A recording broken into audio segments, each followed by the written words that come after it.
Hi, and welcome to Activate Literacy's Breaking It Down series. This video will explore the details of dyslexia and the variety of ways dyslexia manifests in life and learning. Dyslexia is a neurobiological, language-based learning disability, which by definition is difficulty with the use and processing of arbitrary linguistic codes and symbolic codes. Typically, with dyslexia, the continuum of issues that you will see include spoken language, written language, and language comprehension. I'd like to take a moment to break down the official definition of dyslexia and explain what these terms mean.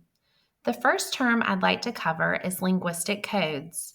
These codes include the rules and conventions that surround language and how we use and understand language. These include the building blocks of language, which are sound symbol relationships, how we use these to create words, and even the meaning of words and how they are conveyed through language. The next term is symbolic codes. These are the visual representations and processing of symbols. These would include letters, numbers, and other various symbols. We know that in order for reading or spelling to occur, a person must be able to recognize, produce, manipulate, and remember these symbols. We refer to these linguistic and symbolic codes as arbitrary, as the aspect of language that has to do with form to language perception in relation to words.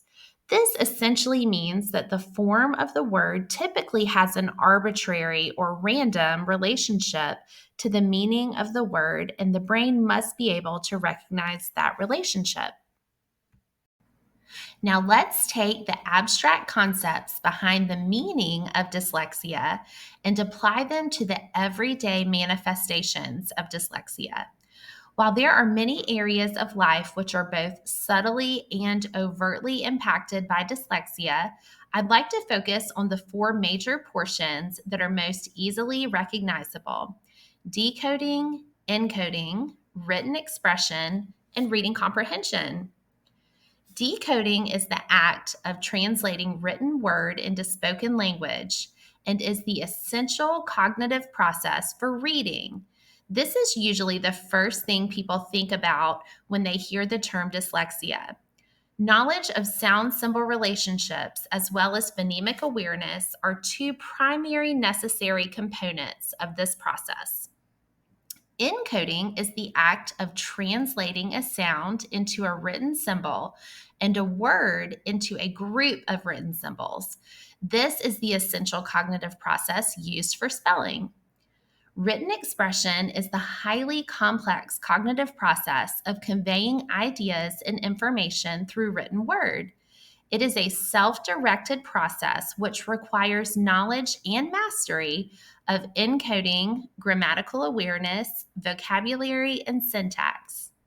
Reading comprehension is the cognitive process in which understanding and meaning are derived from a written text. This skill requires mastery in decoding and strong vocabulary skills.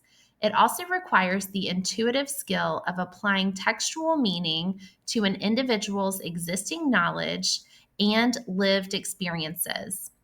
Each of these areas are negatively impacted by dyslexia and require direct instruction to build these skills. Because dyslexia's prevalence is up to 20% of the population, that really means that potentially 1 out of every 5 students may be struggling with dyslexia in the classroom. And they're getting left behind not only in language arts, but in all the subject matter. Because early intervention is key for mitigating the negative impact dyslexia has on a child's educational success, it's important to be familiar with and quickly recognize the signs. Dyslexia is often identified in school aged children around second or third grade, But there are some even earlier signs prior to school age that are worth knowing so that intervention can begin even earlier and be most impactful. Some of the very early signs include a child who has slow or unusual language development. Also, a child who mispronounces age appropriate words is a concern.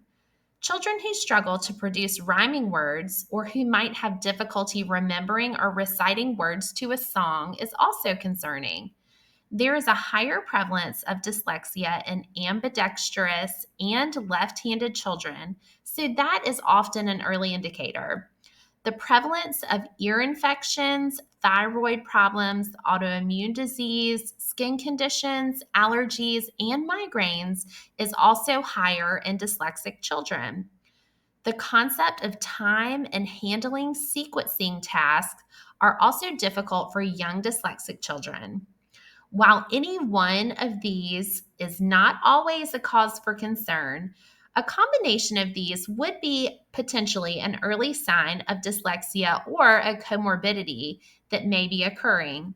If you notice any of these early signs in your child, it's worth noting and possibly scheduling a conversation with your child's pediatrician to address any concerns you might be having.